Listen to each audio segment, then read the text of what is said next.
2024 MLB Mock Draft, let's do it. With the first pick, the Guardians select Jack Caglione. There's no Harper or any clear number one pick like him in other years, but it's not often you find someone with 70 grade power and a fastball that can reach triple digits. Cleveland or whoever drafts him should give him the chance to do both, but I expect him to be a hitter once in the league. With the second pick, the Reds take Chase Burns. The most talented pitcher in this draft isn't going to fall far. The Reds have done a good job with their pitching prospects, including current flamethrower Hunter Green. Even with a fastball that reaches 102, his best pitch is still the slider. Reds have a chance to add to an already young and talented rotation. Third pick, Rocky select Charlie Condon. 6'6" and 70 grade power has a good chance to go number one, but if he takes that power to Coors, then he might set a record for the farthest home run. The highest ceiling for an offensive player in this draft, he's also being compared to Aaron Judge. For a Rockies team who need a face of the franchise since Arenado was traded, Condon could take that spot. Number 4 pick, the Athletics take Travis Bazzana. Oakland, Sacramento, Las Vegas, whatever would be jumping on the table if Bazzana is still available at this spot, and they won't let him fall any farther. Some scouts say he's the best prospect in the draft, and he's shown he can be a true 5-tool player. We might look back and see this as a steal of the draft, even at just pick number 4. Number 5 pick, White Sox take Connor Griffin. The first high schooler off the board. It's not going to be cheap to steal the LSU commit. There's base stealers, then there's Griffin, who stole 87 of 88 bases this season. That comes along with some of the best defense in the draft, which includes raw power. The South Side has had a lot of top picks in the last decade, and most haven't lived up to the hype. 6th pick, Royals take Hagen Smith. Second pitcher off the board, the Royals love their left-handers. Their current ace is one, and Smith is the top one in the draft. Smith won the SEC Pitcher of the Year and set a D1 record for 17.3 Ks per 9. Number 7 pick, Cardinals take J.J. Weatherholt. Arguably the best pure hitter in the draft, the Cardinals would love to see him fall to 7. His ability to hit for contact also comes with plus speed, adding a top prospect to a farm system that desperately needs it. Number 8 pick, Angels take Bryce Hainer. Another high schooler that will be hard to persuade away from his college commitment. You don't always see 6'3" shortstops who have plus power, and as a former two-way player, he has the arm to stick at short. Number 9 pick, Pirates take Nick Kurtz. The headliner with Kurtz is his power, and it scares opposing teams since he walked at a 30% rate this season at Wake Forest. This could be one of the best power hitters in the game soon, with one scout saying he could be Jim Thome. Number 10 pick, Nationals take Braden Montgomery. The speed may not be good enough to be in center, but his 70 grade arm is worthy of right field. His biggest issue is he's coming off an ankle injury that ended his season. The swing and miss could be concerning, but the rest of his game makes up for it. 11th pick, the Tigers take Trey Savage. Tigers have done great at developing arms, including the potential AL Cy Young. They'll be happy to hear that they won't have to put in as much work into him with how polished he already seems to be. He's about as safe as it gets, even if he's not built to be an ace. At number 12, the Red Sox take James Tibbs. Hit, and more hits. That's all Tibbs has done at Florida State. His defensive home isn't certain, but who cares when he hits the way he does? You won't find a more complete hitter at this point of the draft. Pick 13, the Giants take Carson Bench. A two-way prospect could be intriguing for the Giants. Their last 2 first-rounders were also two-way, with Eldridge given up before 2024, and will most likely see Bench settle in as an outfielder.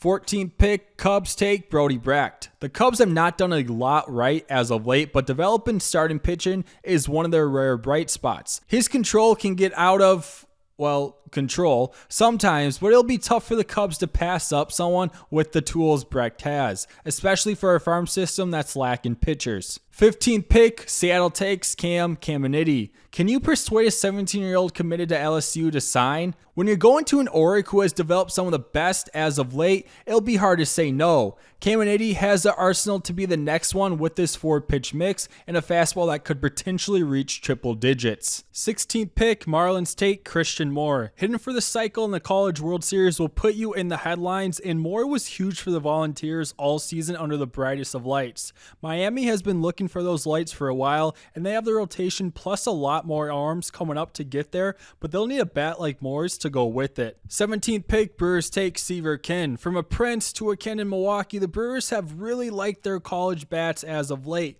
The power isn't there, but the team has shown they can play with their lighter hidden players, with 2 being candidates for All-Stars. 18th pick, Rays take Walker Yannick. It won't be a surprise that Yannick is the first catcher off the board. The Rays haven't had a big name catcher really ever. Yannick will keep most base runners honest with his big arm, and the bat is good enough to go with it. 19, Mets take Vance Honeycutt. 83 strikeouts in 62 games and a 28% strikeout rate is what's keeping Honeycutt from being a top 10 pick. Everything else is there. Gold glove caliber defense, big power, and a big arm in the outfield. If he can limit his strikeouts, then the Mets have a potential superstar. At pick number 20, Blue Jays take Cam Smith. Unlike a lot of third basemen who enter the draft, Smith will stick at the hot corner. He rose up draft boards as much as anyone did this season with his huge sophomore leap. The power may not be there with the game's best at third, but that shouldn't scare Toronto away too much. 21, Twins take Tommy White. One of the bigger names last 3 years in college, White is much more than just a name. Unlike Smith, White won't be sticking at third, if that's at first or DH. He has some of the best power in this draft. 22, Orioles select Ryan Sloan. Baltimore hasn't taken a pitcher since they took 3 straight from 2016 to 18, with their last one being Grayson Rodriguez.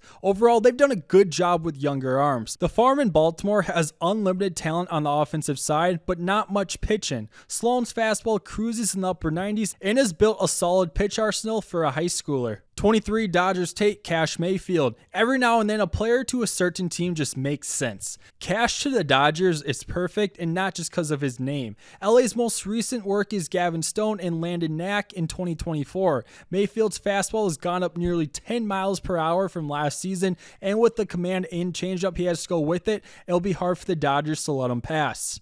24, Braves take Jurangelo St. Jah. One of the more intriguing prospects in the class, St. Jah pitches from both sides of the mound. He's not just a cool story, as he's being compared to Marcus Stroman as a righty and a reliever as a lefty, making it more probable that he'll be asked to pitch from the right side. 25, Padres take William Smith. San Diego has drafted 6 straight high schoolers in the first round. Jackson Merrill has a chance to win Rookie of the Year, and some of the others helped them land Juan Soto. Another LSU commit that'll be hard to persuade, but the Padres have been no stranger to paying up. Smith has the best curveball in the class, and it comes with a fastball that reaches 99. Could be the steal of the draft. 26, Yankees take Dakota Jordan. Does anyone like outfielders with raw power as much as the Yankees? He can be more than just a power bat with his speed, but first, he has a lot to learn. 27, Phillies take Braylon Doty. Phillies love their high school arms and have now developed arguably the best rotation in baseball. This might be one of the safer picks in the draft, as he doesn't have any obvious holes.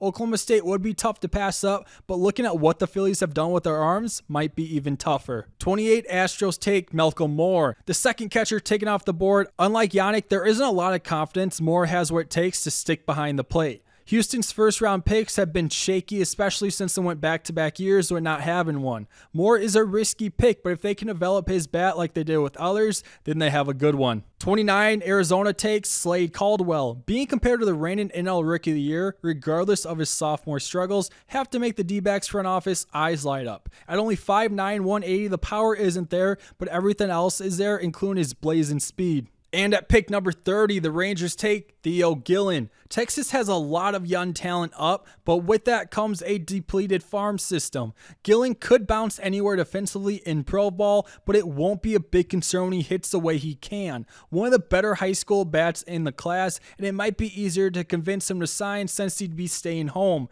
The Rangers have a lot of misses with their high picks. This would be the opposite.